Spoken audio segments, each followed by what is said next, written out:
Considering a tenancy in common, which is also known as a TIC, purchase for your next home, what is the difference between a TIC versus a standard condo? Let's explore the differences between the two to help you make your decision for what's right for your next purchase.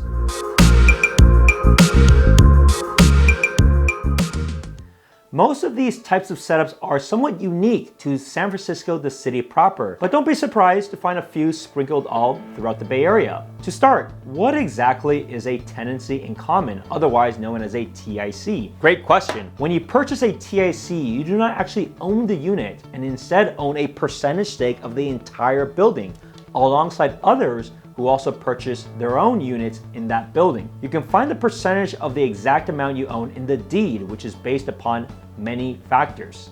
Now, the name itself, tenancy in common, relates to the agreement signed by all co-owners of the building to allow an owner to use a specific unit. It is highly critical that you read every word, as this agreement is drawn upon by the former owner's lawyer, and you do not want to miss important details laying claim to the validity of your ownership. However, condo, on the other hand, is something you own outright, as the building has legally been divided into physical units that are purchased individually. In this case, there will be an individual deed for each property unit, as they are recorded in county records, like a typical home purchase would. Now that we know the difference between the two, let's explore the benefits and the disadvantages of owning a TIC. One of the benefits is that TICs are typically 10 to 20% cheaper than average condos on the market. This means it may allow you to enter in a neighborhood whereas you may not have been able to afford previously. Another benefit is that HOAs tend to be significantly lower because there are usually a lot less amenities to share, and these communities tend to be much smaller than condo buildings altogether. However, like many upsides, there are downsides to owning a TIC.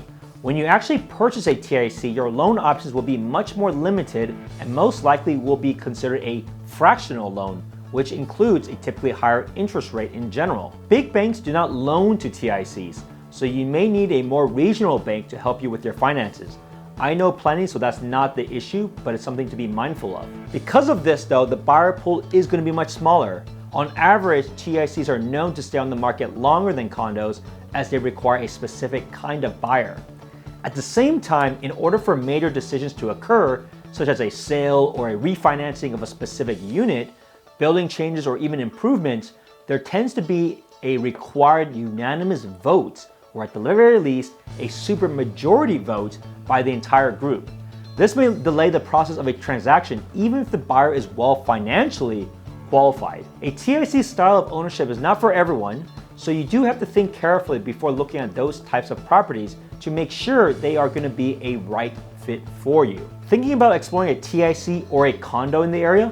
Feel free to reach out to me at spencer@spencersu.com or 408-223-5493 to see what is the best fit for you. Feel free to schedule a time to chat below.